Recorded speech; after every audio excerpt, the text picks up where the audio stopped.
Sasakyan ka, balak mo yan pormahan. Isa lang ang magpapayo ko sa'yo. Dapat mo lang na timbrehan na iisa. Team Forecast ka na.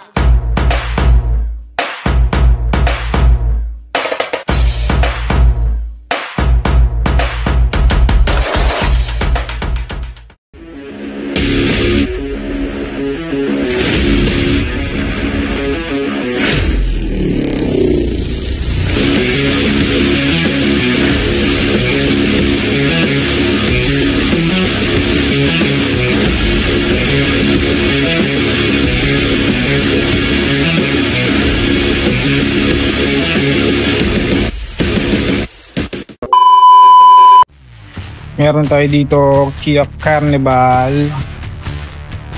Oh, okay. Nalagyan natin to ng active subwoofer rainbow.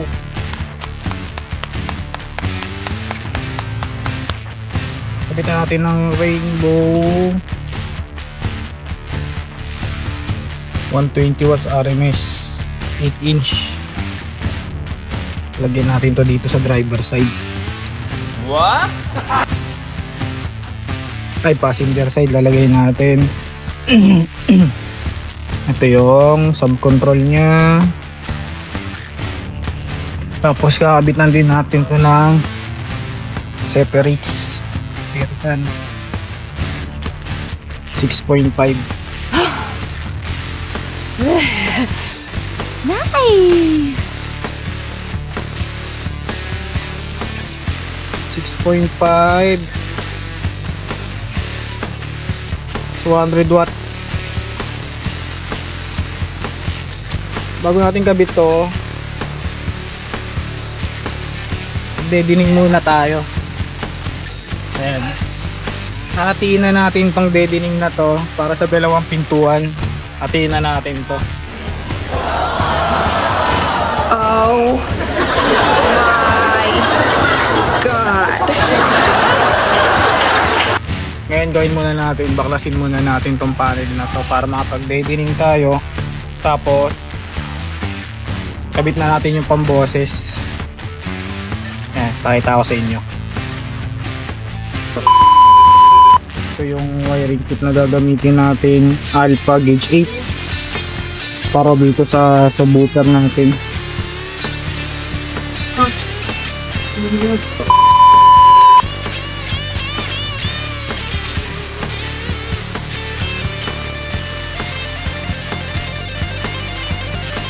Gagawin natin deadening dito, dudukutin na lang natin kasi ang dami niyan, babaklasin natin itong buong panel na to.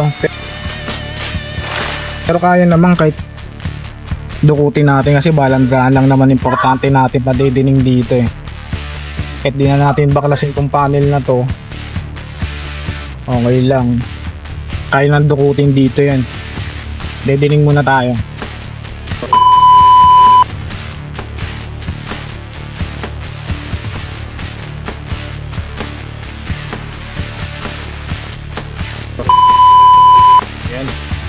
Dali na natin yung isang side. Ngayon kabit naman natin yung pamboses. Maghihinang muna tayo.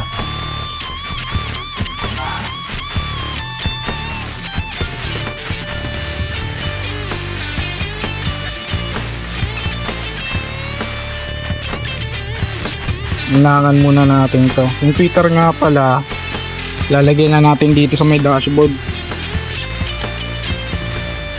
Dito tatanggalin natin to, lalagay natin to dun sa loob para stock pa rin ang datingan. Kaya natin lalagay. Hindi, wow. Hinangan muna natin to. Ito na, hinangan na natin. Salpak naman natin ngayon yan.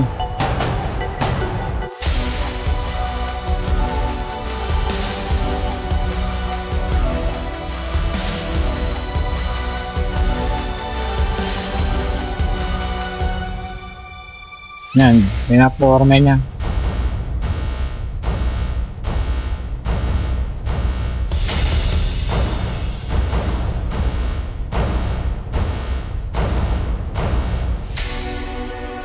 Ito, nakabit na natin yung 6.5. Salpak naman natin yung pintuan na.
Napagdidili lang tayo dito sa driver side.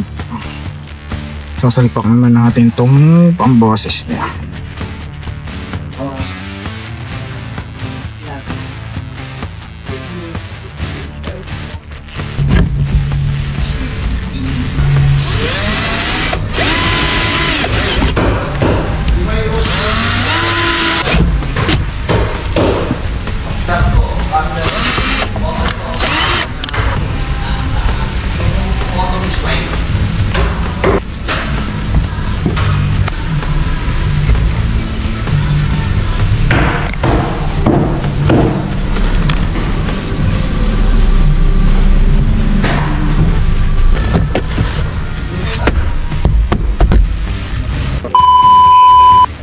Natin tong panel na to kasi isang buo to eh. Pag kinalas natin, pagkalas naman yan, takin mo lang dito.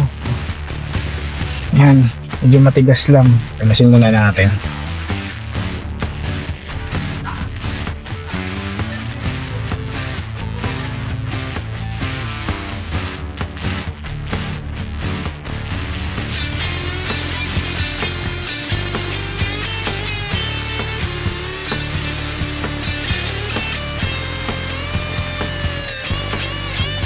Yan, pull out na siya. Naka-ano na rin to, naka-Android unit na rin. Tapos naka 360.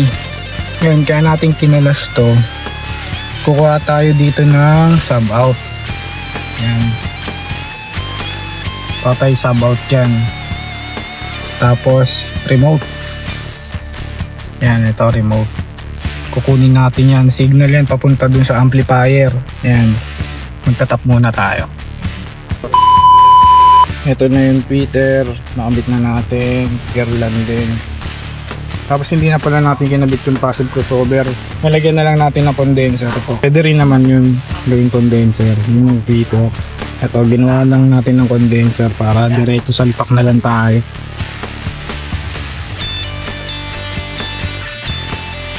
Kabit na natin.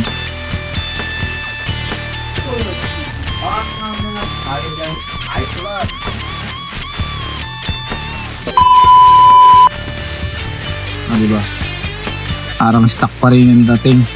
Malinis tingnan. Doon naman tayo sa kabila, kalasin naman natin doon. Ito, gapesin na natin yung red boom natin.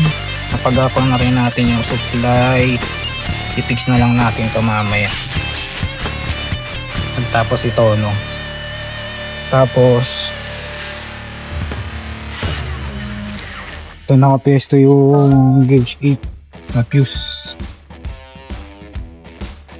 Tap na lang natin to.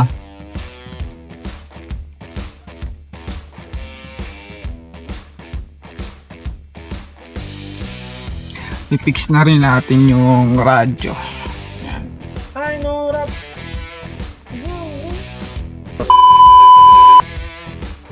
Ito, nalinis na natin yung wire. Mamaya, babalik na natin yung puwan nito.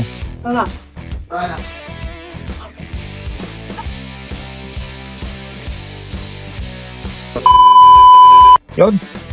Tapos na rin natin mga pork chop. Ay, na-fix na natin yung upuan. Malinis na yung under seat. Tapos testing tayo. Fix na natin. Yeah.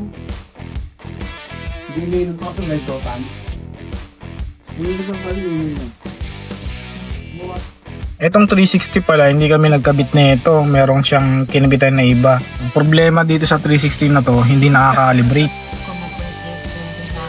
Hindi nakaka-calibrate yung 360 niya. Tingnan natin. Makita ko sa inyo kung bakit hindi nakaka-calibrate.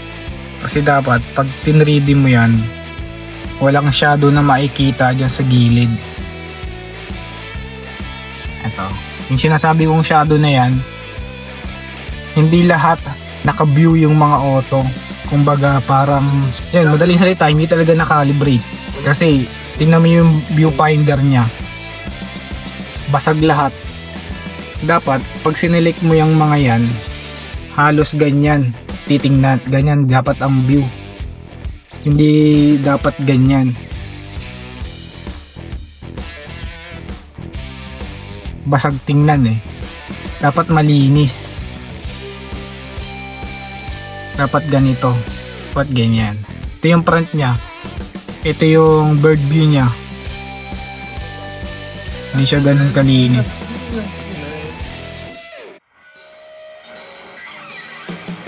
Back. Side. Right side.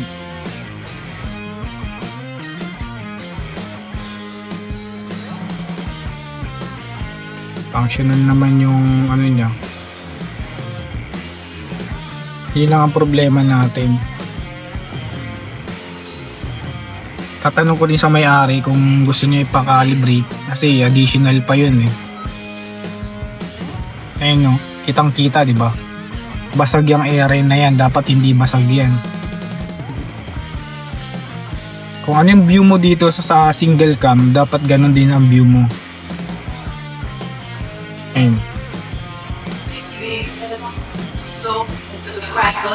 Basag tingnan. Diba?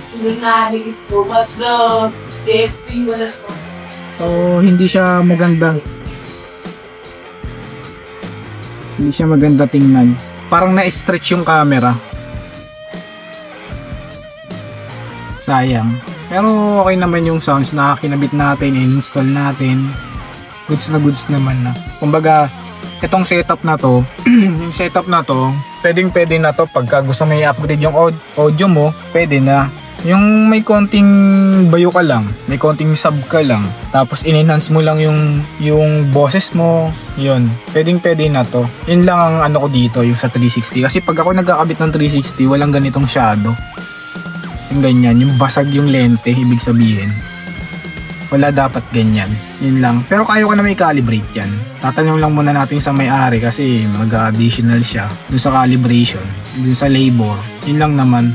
All around sa setup, walang problema. Maganda yung boses, maganda yung bass. Goods na goods pang biyahe, pang daily, pwede. Yun. Thank you mga pork chop.